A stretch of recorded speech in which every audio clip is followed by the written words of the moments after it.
આંખો બંધ જ રાખશું આપણે.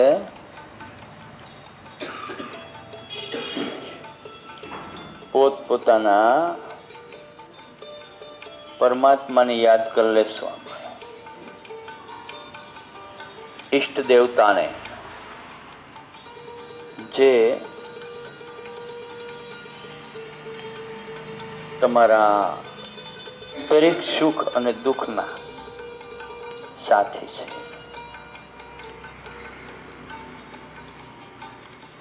દરેક સુખમાં અને દુઃખમાં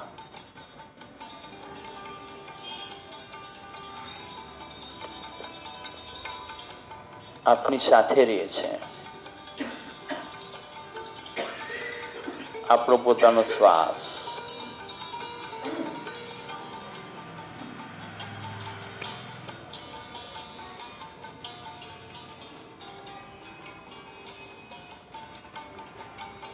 આપણે ઈષ્ટ દેવતા છે ને એ આપણું બધું જાણે છે.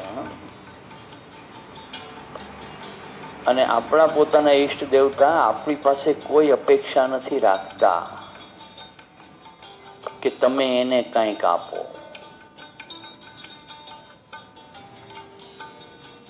હંમેશા તમને જ આપ્યા કરે છે, તમારા માટે જ બધું કાર્ય કરે છે. પણ તમારા પોતાના કર્મ એવા છે કે જેમાં પરમાત્મા હેલ્પલેસ છે.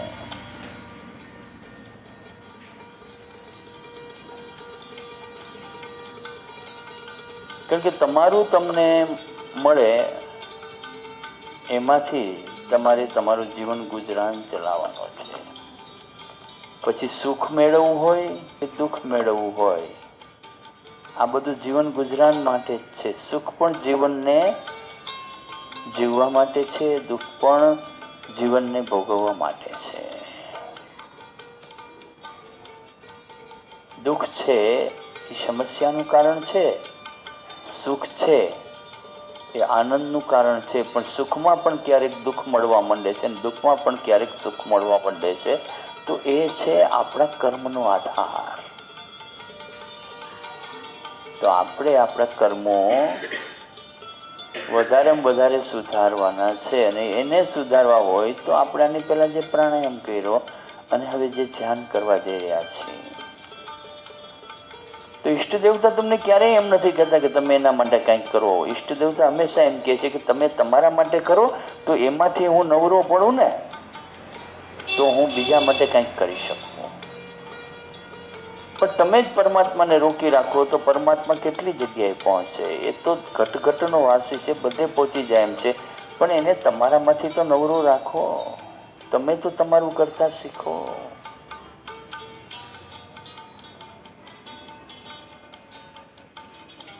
અને યોગી છે ને એ પરમાત્માનો ક્યારેય ઉપયોગ નથી કરતા. એ પોતાના શ્વાસનો ઉપયોગ કરે છે. અને શ્વાસનો ઉપયોગ એટલે પરમાત્માને નિવૃત્તિ આપે છે. અને તમે પોતે તમારી જાત માટે એક્ટિવ થાઓ છો.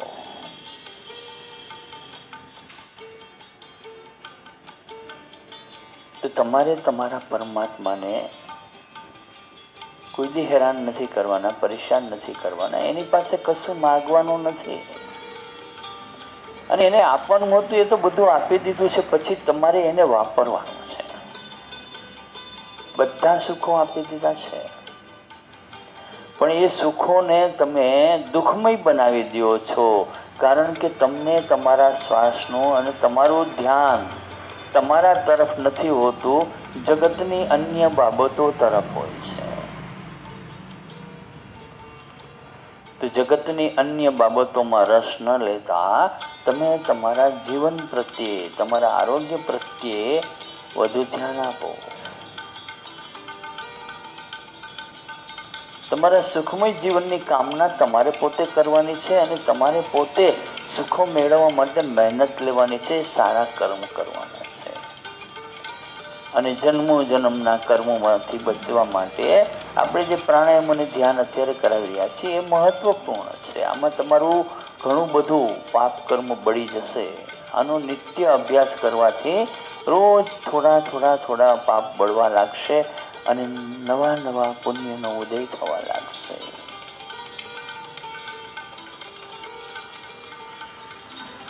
પછી આવે છે આપણા માતા પિતા. આને પણ તમારી પાસે કોઈ અપેક્ષા નથી હો. માતા પિતા તમને પરણાવીને મોકલી દીધા કે પરણાવીને વહુ લઈ આવ્યા, તે માતા પિતાને કોઈ અપેક્ષા નથી હોતી કે તમે એના જીવનમાં કંઈ સુખમય અને આનંદમય કાર્ય કરો. તમે તમારી જાતને સુખી રાખો એટલા માટેથી માતા પિતા તમારા લગ્નો કરી આપતા હોય છે કે તમે તમારી રીતે જીવતા શીખી જાઓ. અત્યાર સુધી તો તમે અમારા સહારે જીવા છો, પરંતુ હવે તમે એક તમારો પોતાનો નવો સંસાર શરૂ કરો. તમે અમને કંઈ નહીં આપો તો ચાલશે, પણ તમારામાં ક્યાંય અટકતા નહીં. આખી જિંદગી જો તમે તમારા મા બાપને હેરાન અને પરેશાન કર્યા કરશો, માયગા જ રાખશો, તો મા બાપ બિચારા હેરાન થઈ જશે, પરેશાન થઈ જશે, દુઃખી થઈ જશે. તો એમાંથી બચવાનું છે. આપણે આપણા મા બાપને નિશ્ચિંત કરી દેવાના છે કે ભાઈ તમે અમને લગ્ન કરી દીધા છે, અમારાથી શક્ય એટલી તમારી સેવાઓ કરશું, તમને ક્યારેય દુઃખી નહીં થવા દઈએ, પરંતુ તમારા સુખોને આડે અમે ક્યારેય આવશું નહીં, એટલી ગેરંટી તો અમારી છે જ. માતા પિતાને ક્યારેય દુઃખી નહીં કરવાના. માતા પિતા પાસે ક્યારેય માગવાનું નહીં. એ તમારી પાસે કાંઈ માગતા નથી. એ એમ નથી કહેતા કે તમે મને ગાડીઓ આપો, બંગલા આપો. તમે તમારા માતા પિતાને એમ કહો મને સ્કૂટર લઈ દો, મને આવું મકાન લઈ દો, મને આવું ટીવી લઈ દો, મને આવું ફ્રીજ લઈ દો, તમે મને આ નથી આપ્યું, મને ઓલું નથી આપ્યું. એ તમને કોઈ દી એમ નહીં કહે કે તમે મને આ નથી આપતા. એને તો માત્ર બે ટાઈમ સવાલ છે, બે જોડી કપડાનો સવાલ છે અને માથા ઉપર એક છતની જરૂરત છે. આના સિવાય તમારી પાસેથી કાંઈ નથી જોતું, અને એ બધું તો એને પોતે કમાયેલું છે અને તમને આપેલું છે. માતા પિતા પોતાના દીકરા પાસે કે દીકરી પાસે અપેક્ષાઓ નથી રાખતા.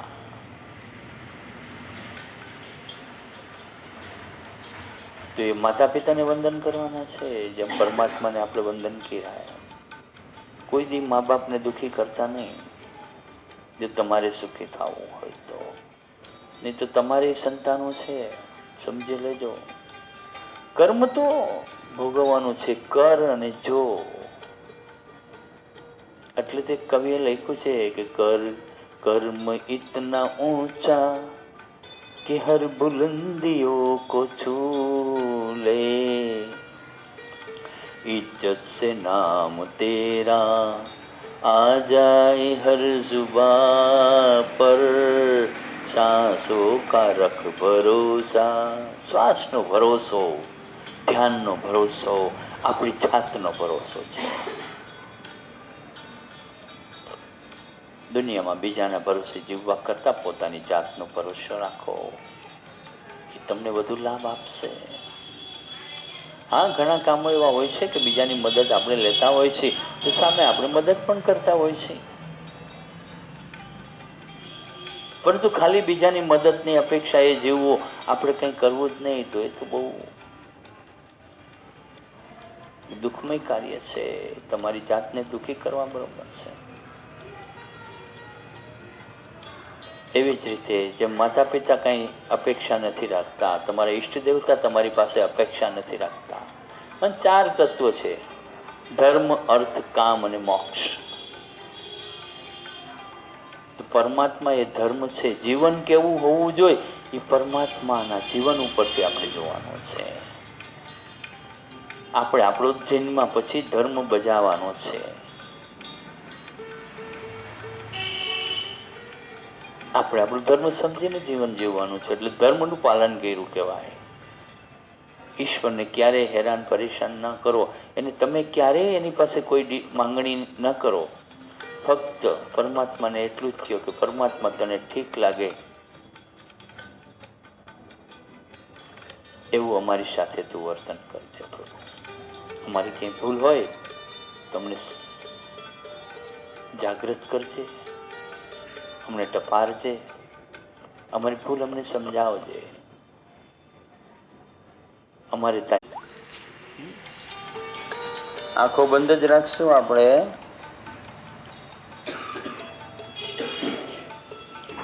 પોતપોતાના પરમાત્માને યાદ કરી લેશું. ઈષ્ટ દેવતાને જે તમારા દરેક સુખ અને દુઃખના સાથી છે.